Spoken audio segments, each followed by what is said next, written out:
Hello everyone, welcome to my talking book channel. Today I'm going to talk about a book called The Autobiography of a Yogi by Paramahamsa Yogananda. So, this book is already a very famous one. Many celebrities and commoners have read it and have commented that it is a life changing book. I also confess that yes, it is a life changing book. It is because when you read this book, you understand the oneness with the God and you understand the divine power. Just like any author describes beautifully about a scenery or an experience in his writing, this yogi author, Paramahamsa Yoganandaji, also has described in a very well manner about the creator, about the nature, about the divinity, about his experiences, and a lot more. So, if you are a person who are more interested in spiritual aspects, you will definitely love this book. I also recommend this book to be read by all of us. All of us. We all have these questions about why are we living on this earth? Where do we come from? What are we doing? So, of course, you will get answers for these kind of questions. Bhagavad Gita also describes everything. You will get answers to each and every question in your life. But at the same time, if you want to start with something, you can definitely go with this book before going to the Gita. This book is not related to any particular religion. It talks about Hinduism, Christianity. I mean, it is beyond all that. It is about the one and only divine creator. So everyone can read this. I don't know if I can give my 100% to this book, but I'll share what all I've read through and I've felt or I've experienced. So this book starts with the early life of our author Yogananda ji. His full name is Mukunda Lal Ghosh. From his childhood, he is very interested in spiritual things, meditation, going to the Himalayas was his dream or kind of aim in his life.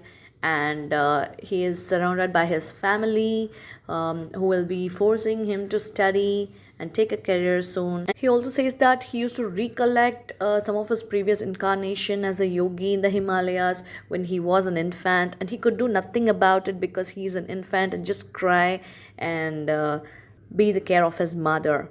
He loses his mother at a very young age. Both his parents are also spiritual seekers and disciples of the great Guru Lahari Mahasya. As he grows up, he meets different yogis in his different part of life. He keeps on seeking for his guru who will be guiding him in his spiritual progress. And in that search, he meets many different kinds of yogis, chats with them, get to know their experiences and how they get the power. Everything is described in this book. One fine day, he meets his guru, Sri Yukteswar Giri, and under his guidance, he achieves his spiritual progress. And even his guru suggests him to complete his education, graduation. Even though our Yoganandaji is not interested, he was forced to do this because he was born to spread the message of Babaji to the West, which requires, of course, the help of education.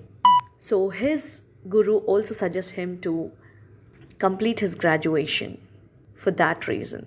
A lot of divine experiences is shared in this book, and his guru's teachings are also described in this book. A very short note about the great Mahavatar Babaji is also described. A very short note. We can also read the life about the life of Lahari Mahasya. So Babaji and then Lahari Mahasya, and then comes Sri Yukteswarji, and from Yukteswarji to Yoganandaji. So this is the hierarchy that has been maintained.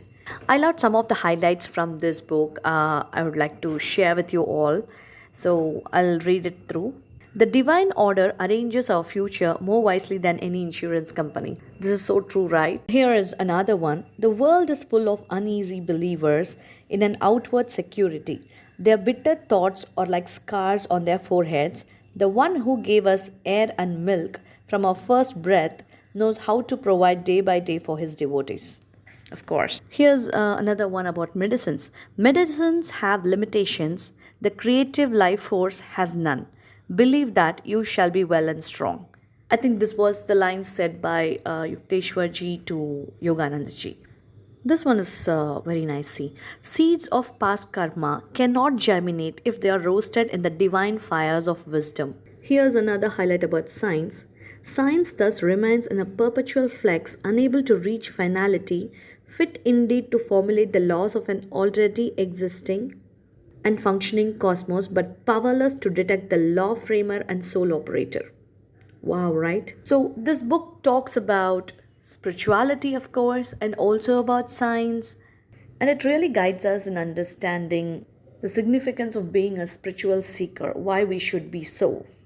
So, well, if you feel that this book is very philosophical or as something related spirituality and divinity, something like that, but this also holds many good stories and experiences. I love the story about the tiger Swami, a person who used to fight with the tigers and he becomes a yogi later. And there is another yogi called a perfume saint. And the main thing of this book is about Kriya Yoga.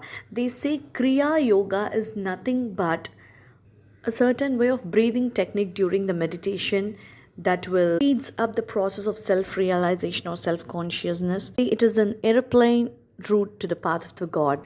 So if you want to go into the details of this, you can go read the book and check it out there. This book also holds about a yogi, a woman yogi who never eats. I mean, for 50 years she lives without eating. Is it possible? Yes, it was possible, it seems. If you want to read the story, you can check out the book. So, apart from being a book of spiritual significance, it is also a book that holds many good stories and life experiences that can help us enjoy the reading and learn a lot of lessons from the same. And I also warn that this is not an easy book. It almost took me 6 months to complete it. I didn't read it at one go, but once I picked the book, I used to read it for hours. And I also must mention that this is the first book that I've read in my Kindle.